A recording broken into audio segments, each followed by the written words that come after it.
Alors, dans la parasha de Balak, qu'on va lire ce Shabbat, il y a un pasouk très spécial que tout le monde connaît, bien évidemment. Pasouk, il dit Ma tovu alecha Yaakov, mishkenotecha Israël. Par contre, qu'elles sont belles tes tentes, Yaakov, et tes sanctuaires, Israël.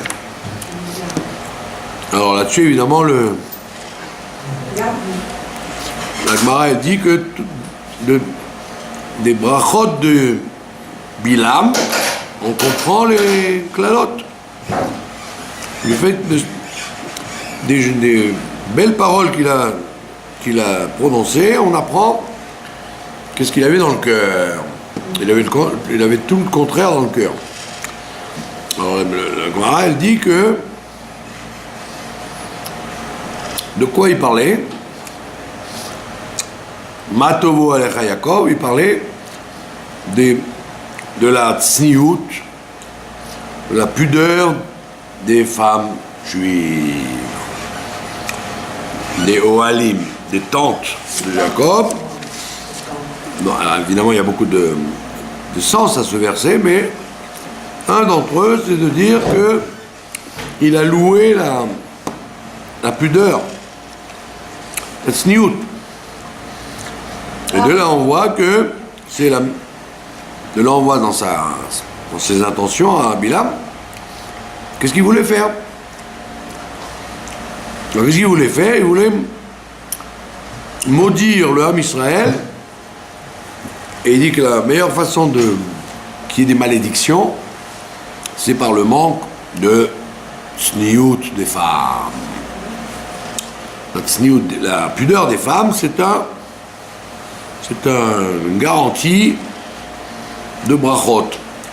Et quand il n'y a pas de tsniout, automatiquement, ça amène toutes sortes de tragédies.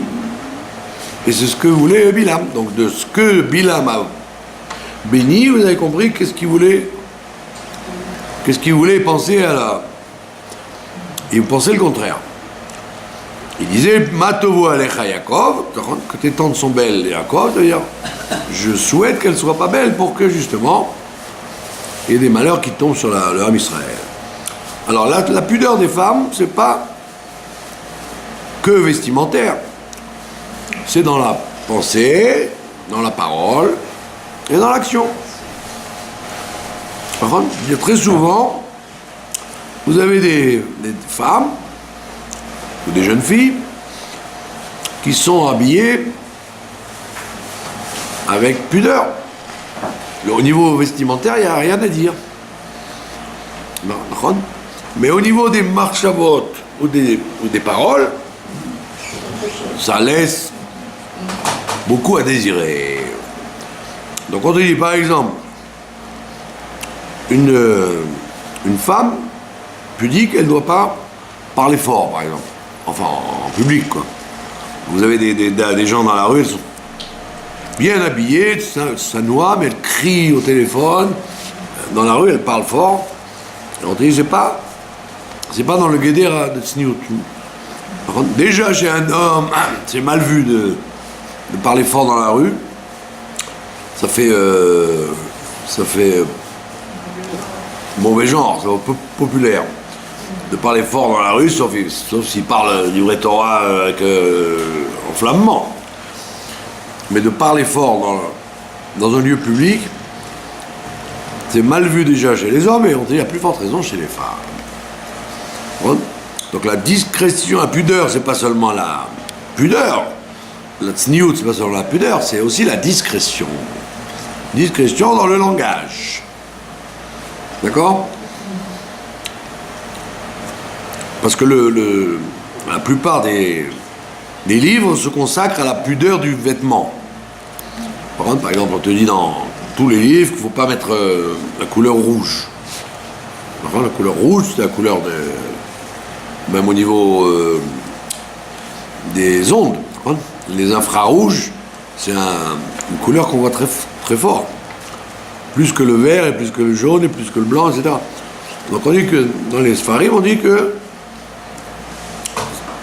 on relie ça avec Esav, on dit c'est la couleur rouge, pas bordeaux ou rouge foncé, on parle de rouge écarlate, rouge frappant. Alors on met toujours l'accent sur les couleurs, sur la longueur des jupes, et etc., etc.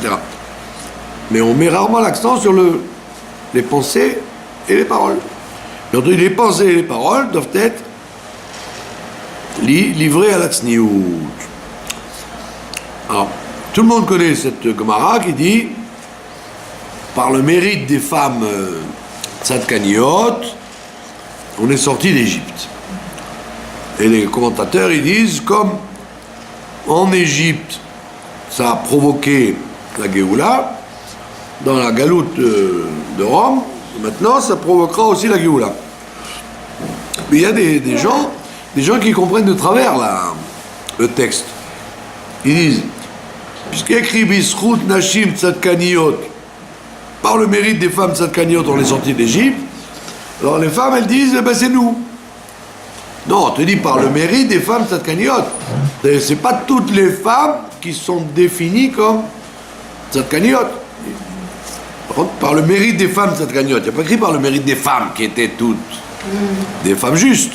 On a dit non, par le mérite des femmes qui étaient justes, ça veut dire qu'il y en avait qui n'étaient pas forcément justes. Et la preuve, c'est que la Gemara, elle dit qui c'est les femmes tzadkaniot d'Égypte.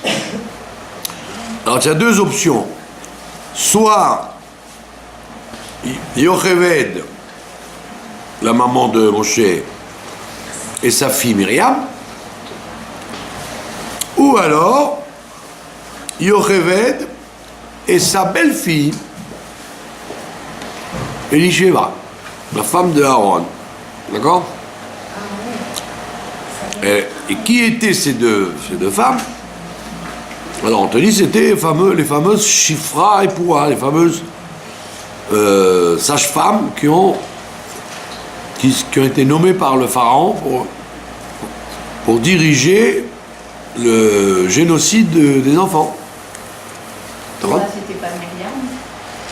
Alors je vous dis, ou Yocheved ou Myriam, ou Yocheved et Elisheva. Vous avez deux options. Donc on voit bien qu'on n'a pas cité des milliers de gens. On cite 2 ou 3 exemplaires maximum. Maintenant, vous allez dire, qu'est-ce qu'ils ont fait de... Quel est le mérite de Yocheved et Myriam? Et Yocheved ou Elisheva? Alors en fait, vous allez poser une question toute bête. Qu'est-ce qu'il avait besoin, le pharaon, de nommer des femmes pour être à la tête du système? Il aurait pu nommer des hommes.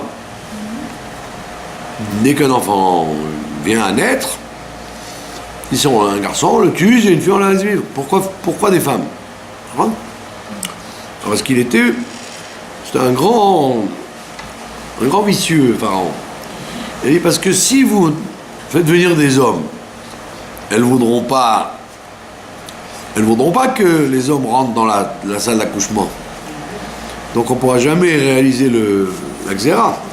Mais si vous faites rentrer des femmes célèbres, des femmes amies, Yocheved et Myriam ou Yocheved et Elisheva, elles vont toutes dire, ben oui, bien sûr, entrez. Bien sûr, c'est un grand route que nous avons d'être accouchés par vous. Donc c'était pas du tout par gentillesse qu'il a fait ça, c'est justement pour être garanti que le projet allait être mené à bien. Et vous allez dire, bon, alors en quoi c'est... Ok, ces femmes tzadkaniot, parce qu'elles ont refusé le droit, l'ordre. Mais en vérité, si vous connaissiez les commentateurs, enfin le Midrash il dit, il y avait depuis que le monde est monde, ce qu'on appelait le droit de cuissage. Tous les rois, quand ils avaient un pouvoir fort, ils exigeaient d'avoir droit à la jeune mariée avant le mariage. C'était comme ça pendant des siècles. On appelait ça le droit de cuissage. Cuissage. De cuissage. Comme une cuisse. Ben oui, pas comme, du mot cuisse. C'est-à-dire que d'où l'origine des, je vous l'ai raconté plusieurs fois, l'origine des Hongroises qui se rasent la tête. Les femmes hongroises, elles se rasent la tête. Pourquoi elles se rasent la tête? Parce que justement, en Hongrie, quand il y avait un mariage, ils venaient à cheval dans le mariage et ils attrapaient la fille par les cheveux et ils l'emportaient. Donc pour éviter ça, le Khatam Sofer, il a fait une xéra que toutes les Hongroises doivent se raser la tête quand elles se marient. Et donc, comme se couvre avec un foulard, on ne voit pas. Justement pour enrayer le rapt, le kidnapping des jeunes mariés. Et donc on voit bien qu'à travers les siècles, il y avait ce droit de cuissage. Et donc en vérité, Pharaon, c'était pas un saint homme, c'était un voyou. Donc il a dit à Yocheved et Myriam, si vous n'allez pas avec moi, je vous envoie au crocodile. C'est pas qu'il leur a dit gentiment, voilà mesdames, j'ai un projet de tuer les garçons, nanana. Il leur a dit, mesdames, il y a un droit de passage. On doit payer le prix si vous voulez être nommé à ce poste-là. Et elles ont dit non. Donc elles ont risqué leur vie, parce qu'ils pouvaient les envoyer au crocodile. Donc ça ne le dérangeait pas de tuer les gens quand ils voulaient. Et donc c'est pour ça qu'on les appelle Nashim Tzadkaniot. C'est pas parce qu'elles ont fait Messirut Nefesh pour pas tuer les garçons. C'est parce qu'elles ont refusé les avances de Pharaon, comme leur ancêtre Sarah. Donc on voit bien que le mérite des femmes Tzadkaniot qui a amené la Géoula, c'est la tzniut, c'est la pudeur. Là c'était la pudeur poussée à l'extrême, bien évidemment. C'était la pudeur. Donc on te dit, si tu veux faire partie des femmes Tzadkaniot, alors tu amèneras la Géoula, mais si c'est pas parce que tu t'appelles une femme que tu fais partie des Tzadkaniot. Il faut être dans la ligne des femmes Tzadkaniot. C'est-à-dire de pousser la pudeur, pas seulement vestimentaire, mais la pudeur verbale, jusqu'au bout. D'accord? Donc on voit bien que, même quand une femme, elle fait des discours, ou elle fait des conférences, ou elle est professeure, etc., elle doit parler avec, pas seulement le discours doit être propre dans les mots, mais elle doit aussi parler posément, sans crier, sans jouer les révolutionnaires sur les barricades. D'accord? Maintenant on dit, qu'est-ce que c'est la tzniut? C'est aussi de faire tout pour ne pas provoquer les regards malveillants des hommes, ou même des autres femmes. Le rabbi l'a dit, la tzniut, c'est pas se remarquer. Exactement. Il y a des règles. Alors vous allez dire, moi je suis tzniut, voilà, j'ai la tête couverte, dans les règles je suis impeccable. Dans la forme, il y a quelque chose qui ne va pas. Il peut y avoir une vulgarité ou une provocation, même tout en respectant les règles de la tzniut. On vous dit, on peut rien vous dire, tout est en règle. Mais malgré tout, vous avez des personnes, par exemple, qui mettent des robes qui sont plus vulgaires que si elles avaient un pantalon et des espadrilles. Donc ça ne veut rien dire du tout. La tzniut, c'est pas forcément de respecter la lettre de la halakha, c'est de respecter l'esprit de la halakha. D'accord?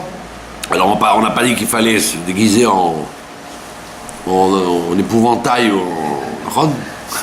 en épouvantail et faire peur aux gens.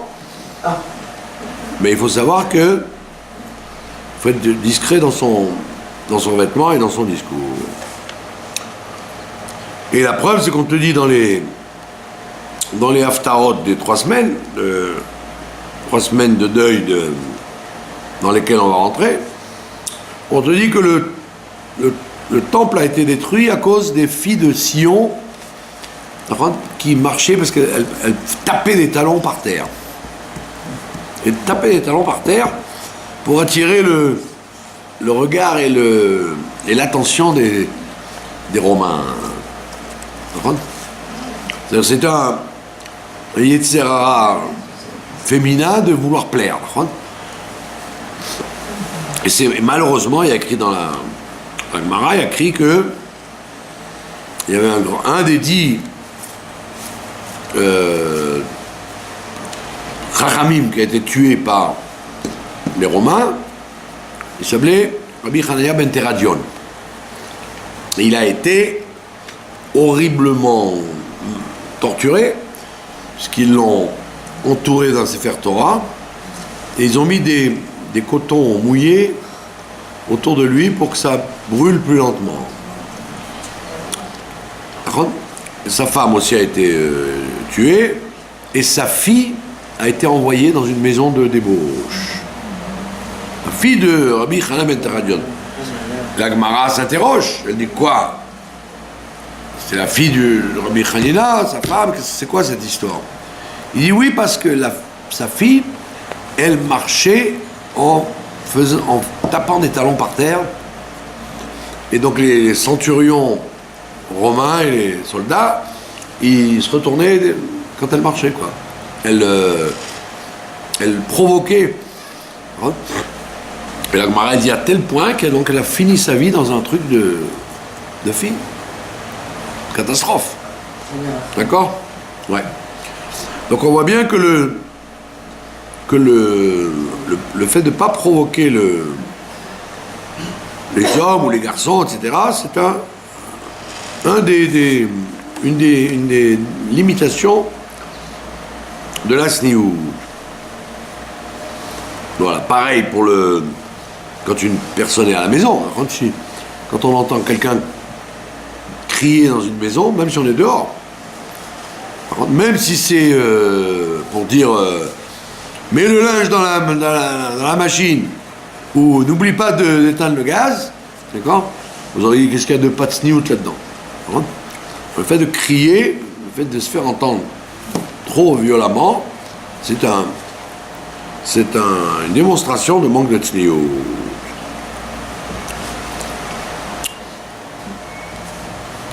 Quel point y a-t-il encore?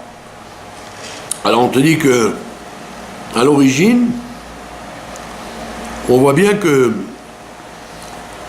la Gemara, il y a des livres qui disent d'où vient que dans l'histoire du peuple juif, il y a eu des chassidim, des gens très pieux. D'où ça vient?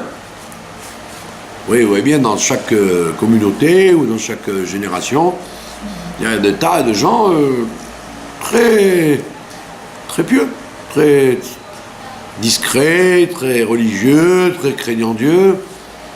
Pourquoi à chaque fois vous avez toujours une quantité de gens qui sont, comme on dit, qui baignent là-dedans, quoi.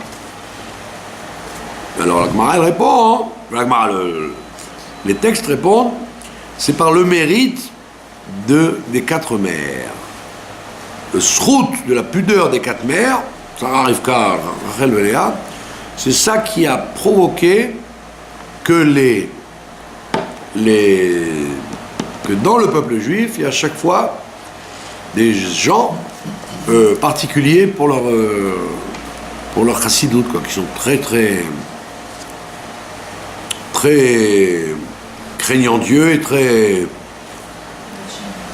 Yireh Shamayim, ouais, très respectueux de la moindre chose. Ça vient de la tsniout des mères. Pas le srout des pères ou de l'éducation des pères, mais par la pudeur des 4 mères qui ont provoqué que. Et on voit on dit que Abraham Avinu, il a fait énormément de conversions, de garçons et de filles, des milliers de gens qui se sont rapprochés de du monothéisme grâce à lui. Et malgré tout,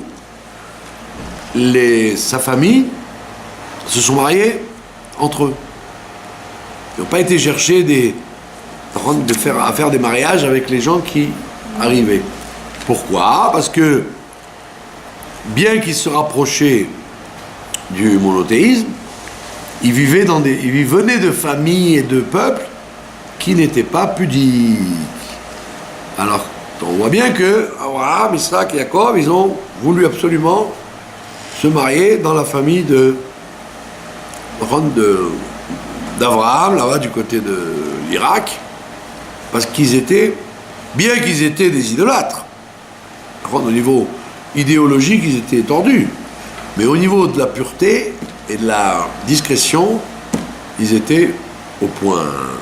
Ce que n'étaient pas les gens des autres peuples qui sont venus se convertir avec Abraham. Ça veut dire que la tsniout, c'est quelque chose qui est presque génétique.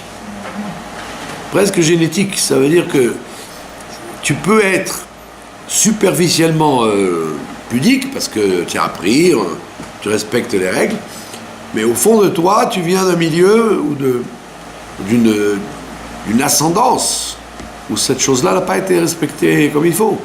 Et donc ça risque de réjaillir sur les gens qui viennent après. Et donc on voit bien qu'Abraham Avinu, il n'a pas, bien qu'il ait fait un travail énorme de rapprochement de gens à Dieu, il a su qu'il y avait un risque que dans les familles, il y a un manque de tsniout qui va se transmettre. Et ça, il faut faire attention à ça. C'est pour ça que les gens qui font des shidduchim se renseignent sur les shorachim des familles. Le mal que les gens qui font des shidduchim aujourd'hui, ils se renseignent. Mais comme vous dites, si c'est des marieurs honnêtes, effectivement, ils doivent se renseigner.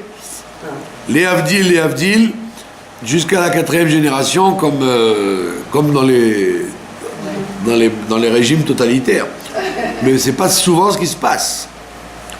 Alors, vous voyez bien que une des bases de choix de mariage, c'est justement les règles de tsniout de la famille dans laquelle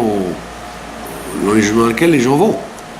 Plus que la connaissance, plus que la religiosité extérieure, pour voir s'il y a de la tsniout de la part des mères, des grands-mères, des tantes, etc. Comment les gens se comportent. Si c'est des gens qui crient, des gens qui font des histoires, des gens qui... Et donc on voit bien que la tsniout verbale, elle n'est pas moins que la tsniout vestimentaire. Voilà. Et vous avez compris donc la halakha de M. Bilam, que de sa bracha qu'il a voulu faire, Matovu alecha Yaakov, vous avez compris ce qu'il voulait, il voulait insinuer. Matovu alecha Yaakov, c'est une bracha qu'il fait. Alors on a très bien compris que il ne veut pas faire une bracha, il veut maudire. Il veut maudire les tentes de Jacob, puisqu'il disait, les tentes n'étaient pas orientées de façon à ce qu'une porte soit vis-à-vis d'une autre porte. C'était toujours en rotation pour que vous ne voyez pas, quand vous rentrez chez vous, vous avez le mur du voisin, pas sa porte en face.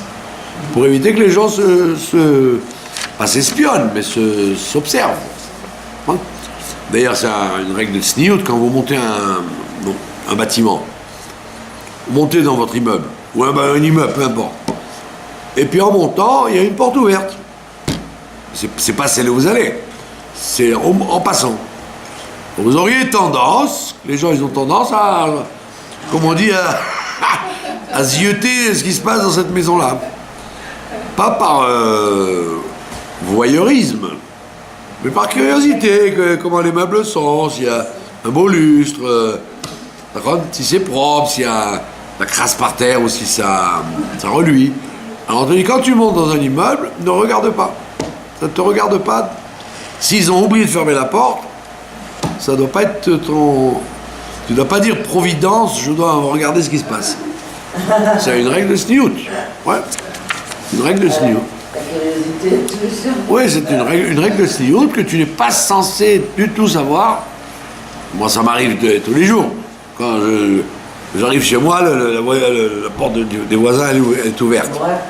Et tout, Par contre, pourtant, je les connais, on est des amis, ce que vous voulez, mais je ne regarde pas ce qui se passe, même s'il se passe rien. Mais je n'estime pas que j'ai à regarder. Donc, c'est des fois etc. Alors, le stam de regarder. Et on te dit, il ne faut pas faire ça. Voilà. Ça, c'était sur le côté halachique, puisqu'on était dans la parachate Balak. Maintenant, comme on dit en hébreu, mi inyan le inyan beoto inyan, d'un sujet à l'autre dans le même sujet, la paracha donc, nous amène toutes les brachot, toutes les tentatives de Bilam et de Balak de maudire les Juifs, et à la fin, on vous dit, Bilam ne pouvant pas maudire les Juifs, Balak lui dit, va-t'en, tu as raté ton mandat, ta mission. Bilam, il lui dit, avant de partir, ah, mais j'ai une bonne idée. J'ai pas réussi à les maudire, mais j'ai un truc qui est infaillible. Et la paracha finit avec ça. Il dit, on va provoquer les hommes avec les filles de Moab en faisant l'idolâtrie de Baal Péor. Voilà, qu'est-ce qu'il propose Bilam. Balak était méchant, il n'a pas pensé à ça. Mais Bilam, oui, il a pensé. L'idolâtrie de Baal Péor, qui va faire tuer 24 000 personnes, etc., à cause justement du problème du manque de sniout qu'il y a eu entre les hommes et les filles de Moab. Mais la Nukuda, elle n'est pas là. Ça, c'est un phénomène ponctuel. 24 000 morts dans l'épidémie, Pinchas il vient, il tue Zimri, etc. C'est ponctuel. Mais ce qui n'est pas ponctuel, c'est que Moshe Rabbeinu, quand il va être enterré, il va être enterré dans pas longtemps, puisqu'on est on est à la fin du voyage de 40 ans du désert. Moshe Rabbeinu va être enterré, et où il est enterré? En face de Baal Péor. On sait où il est enterré, on sait la montagne, on ne sait pas le lieu. Le site exact, on ne sait pas, mais on connaît la montagne, le mont Nebo. Le mont Nebo, il est en face, vous pouvez le voir, de là où il y avait l'idole de Baal Péor. Et la Gemara, elle dit pourquoi il est enterré là-bas. Il dit pour protéger le Ham Israël jusqu'à la fin des temps de l'idolâtrie de Baal Péor. Que le srout que Moshe Rabbeinu prie chaque instant pour ne pas que les Bnei Israël tombent dans l'idolâtrie de Baal Péor. Voilà, et il est enterré en face, donc on ne peut pas mieux. C'est pas qu'il a dit j'ai une pensée lointaine pour ça, il a dit je veux être là parce qu'il faut prier à chaque instant en permanence sur la gravité de Baal Péor. Maintenant, quand vous apesantissez, il faut s'apesantir. Il y avait des tas d'idolâtries, et il y en a encore dans le monde. Il y en avait qui adoraient Mercure. Alors, c'était quoi le culte de Mercure? Il fallait jeter des pierres à la statue de Mercure. Il y avait Aphrodite. Il fallait adorer la déesse d'Aphrodite. Ok. Vous avez en Inde, en Thaïlande, en tous ces pays-là, en Afrique, des tas et des tas et des tas d'idoles et d'idolâtries qui continuent à marcher. Pourquoi la Torah met l'accent sur l'idolâtrie de Baal Péor à tel point que Moshe Rabbeinu prie tout le temps pour ça, pour nous protéger de Baal Péor? Qu'est-ce que c'est Baal Péor? Baal Péor, c'est une avodazara dégoûtante, ragoûtante. complètement ragoûtante, écœurante. On se demande comment ils ont fait pour penser à des trucs. Voilà.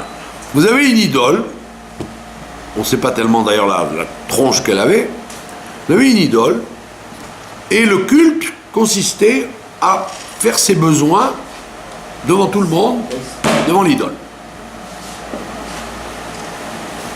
Voilà le culte. C'est absurde. En général, on vous dit que l'idolâtrie, c'est faire un sacrifice, offrir des fleurs et des cadeaux à l'idole, se prosterner, et faire des libations de vin pour l'idole. C'est 4 exercices habituels qui font l'idolâtrie. Sacrifice, libation, prosternation et cadeau. L'apitome, on vous dit, mais c'est complètement farfelu. Le culte consiste à se mettre devant des gens, devant le public, et de faire ses besoins devant tout le monde. Devant l'idole. Rien de plus écœurant, dégoûtant, rabaissant et surprenant. Qu'est-ce qui se cache derrière ça? À tel point que mon cher Abello, il faut qu'à chaque instant, il prie pour nous pour pas qu'on tombe là-dedans. Slicha, qu'est-ce qu'il y a de tellement folichon de faire cette avodah zara? Alors, la Nukuda, elle est là. Et j'en ai parlé plusieurs fois dans les vadouillottes qu'il y a eu ces jours-ci. C'est que Baal Peor, ça veut dire t'apprendre à n'avoir honte de rien, d'avoir plus honte, de permettre tout ce qui peut être faisable. Donc, comme on l'a dit, la sniout, tout ce qui n'a pas d'intimité, de vie privée, de propreté, etc., enlève ta conscience. La Gemara, elle dit, la Mishnah, elle dit que dans le Beit Hamikdash, il y avait le rez-de-chaussée, il y avait l'autel avec les sacrifices, la table avec les pains et la menorah et le Kodesh HaKodashim, etc. Et puis après, il y avait un sous-sol. Il y avait un escalier en colimaçon. Et vous descendiez, les gens de service, les Kohanim, les Lévi'im, les gens de service, ou les gens qui étaient au Beit Hamikdash, ils descendaient l'escalier en colimaçon, et là-bas, il y avait des bains, des mikvaot, pour se tremper, et des toilettes. Des compartiments d'aisance. Voilà, c'était en sous-sol, en dessous de l'escalier. Et la Mishnah, elle dit, il y avait des toilettes, alors, une Mishnah, elle dit ça, pas en passant, une Mishnah, elle dit, si la porte est ouverte, c'est qu'il n'y a personne. Si la porte est fermée, c'est qu'il y a quelqu'un. Comme ça, la Mishnah dit, il faisait patouar siman chez En Adam, il faisait sagour siman chez Yesh Adam. Toda Rabba. Même un enfant de 4 ans, il sait que quand il va aux toilettes dans une maison, si la porte est fermée, c'est qu'il y a quelqu'un. Si la porte est ouverte, c'est qu'il n'y a personne. Qu'est-ce que la Mishnah vient nous apprendre là? Alors, on te dit non, il faut apprendre à lire la Mishnah. On te dit, si la porte est fermée, c'est qu'il y a un Adam dedans. Il y a un Adam, il y a un être humain dedans. Si la porte est ouverte, il n'y a pas d'être humain dedans. Même s'il y a quelqu'un, ça veut dire.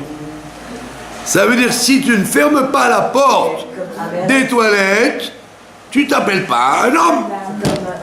Quand tu laisses la porte ouverte, tu t'appelles pas un être humain. Vous avez compris l'astuce? Donc, en vérité, on vous apprend le contraire de Baal Peor.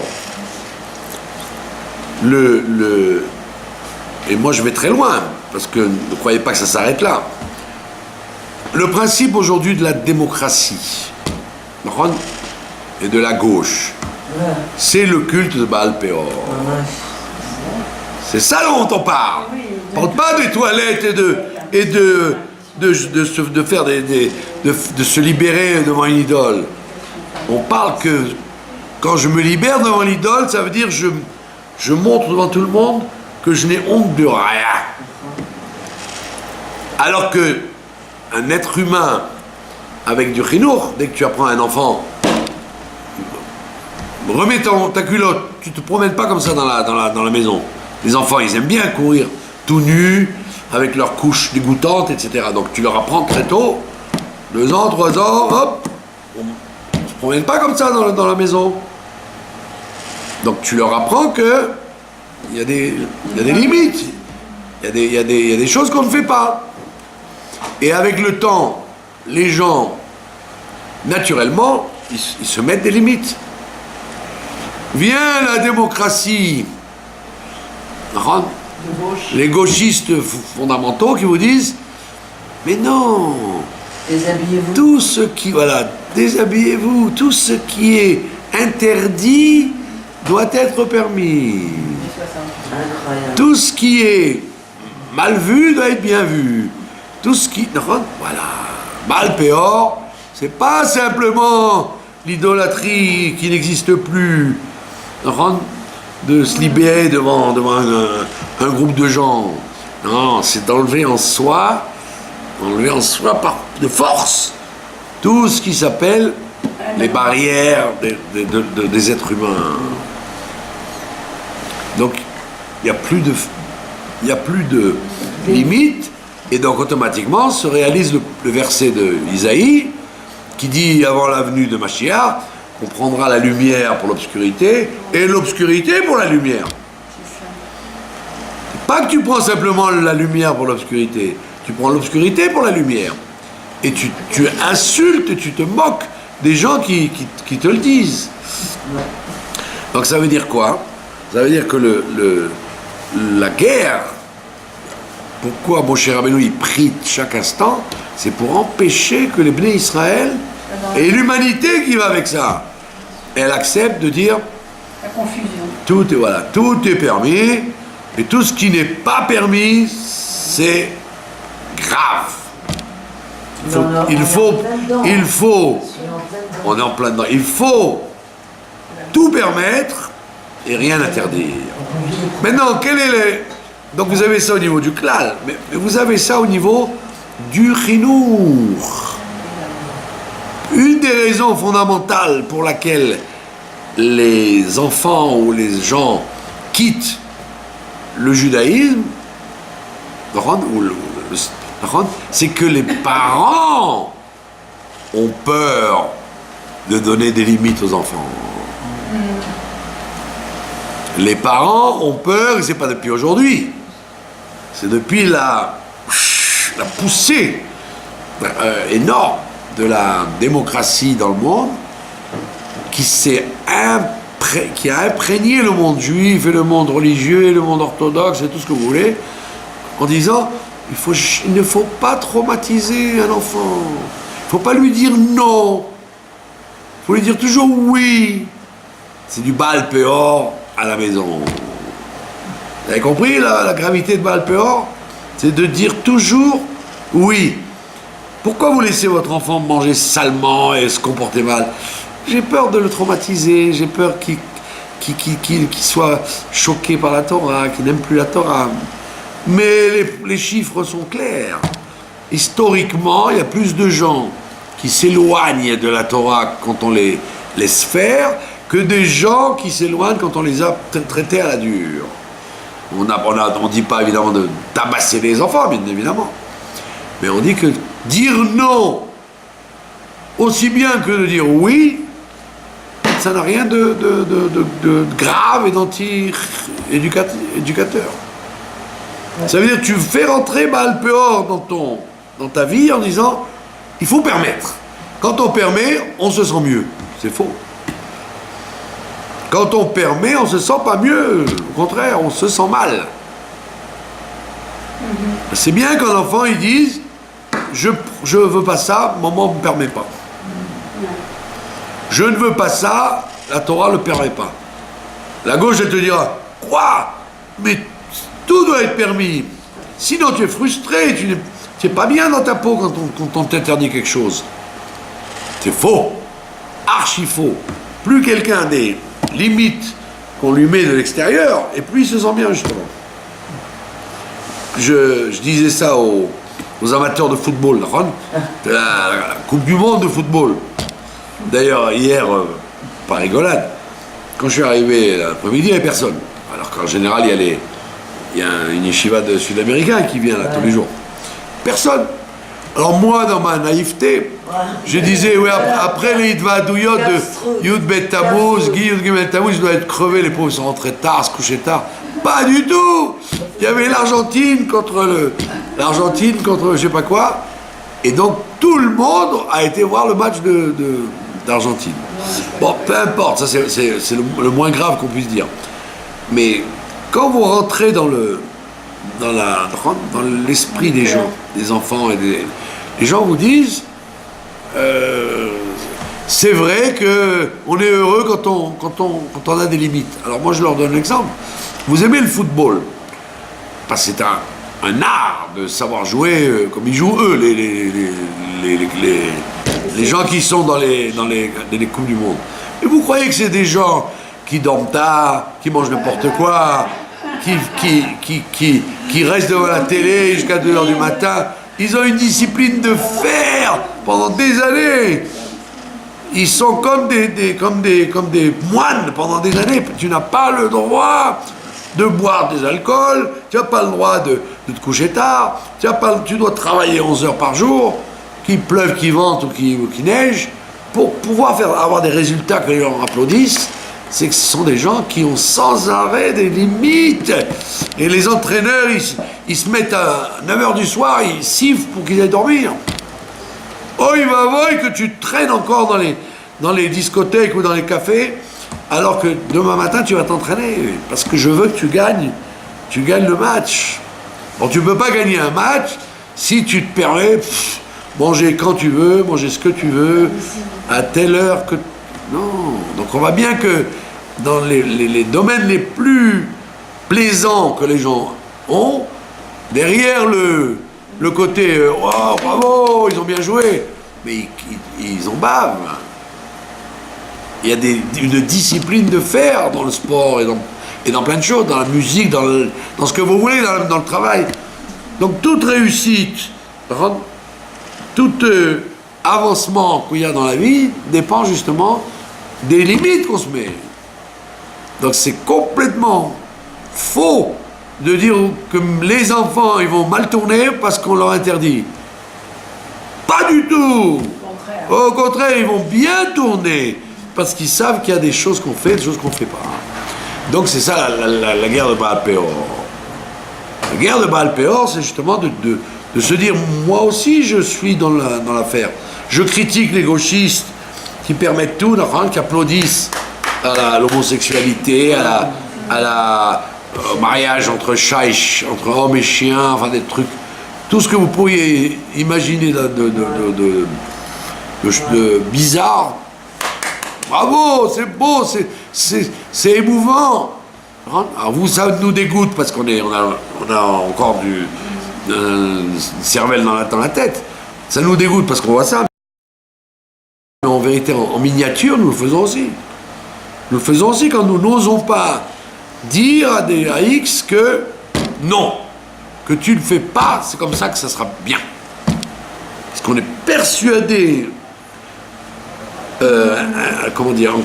inconsciemment et intimement, que les interdits rendent malheureux. Et la Torah, elle te dit pas du tout. Les interdits rendent heureux. Les interdits rendent heureux. Quelqu'un qui est un fumeur et qui ne fume pas Shabbat, s'il est vraiment normal, il est heureux de ne pas fumer Shabbat. Il n'a envie de limite. Alors, quand un enfant il ne veut pas dormir, tu lui dis, ça y est, ça suffit. Je t'ai raconté une histoire, il est 9h, ça y est, on éteint la lumière, dodo. Qu'est-ce que tu crois que tu vas le traumatiser parce que tu lui as dit dodo? Pas du tout, il va dire, Alors que si les parents, allez, c'est pas grave, la mère, le père, la grand-mère, nanana, allez, laisse-le faire, nanana, c'est pas grave. Que ce soit dans des choses de cache-route ou pas de cache-route, le méchané, non, laisse-le, ça va. Il a renversé tout sur sa chemise, c'est pas grave, c'est un enfant. C'est grave, parce que justement, c'est un enfant. Quand il sera vieux, il comprendra même plus pourquoi tu lui dis ta chemise est dégoûtante. Alors, dès qu'un enfant il est petit, il faut lui mettre des barrières. Et il est sûrement pas traumatisé, au contraire. Un enfant qui fait le zouave, d'accord ? Et quand vous le calmez, et vous le criez, et vous le punissez, ah, il est heureux. Enfin, j'ai trouvé une résistance à mon laisser-aller. Tous les enfants réagissent comme ça. Un enfant noudnik, d'accord ? Viens, dis-moi bonjour. Non. Dis-moi bonjour. Non. Allez, me dis pas bonjour, va-t'en. À ce moment-là, il vient vers vous. Parce que vous lui avez dit non. Ça ne m'intéresse pas. Alors vous auriez cru, non, il faut lui courir après comme un toutou. Donc on voit bien que toute l'éducation qui est donnée, et évidemment dans les écoles, les yeshivot, et les séminaires, il y a encore ce rouach de peur que les enfants s'en aillent. Il ne faut pas leur interdire ça et ça et ça et ça. C'est faux. C'est faux. C'est bien que dans une ville, on te dise on met un knas si on passe au feu rouge, eh bien la même chose. Dans la maison aussi.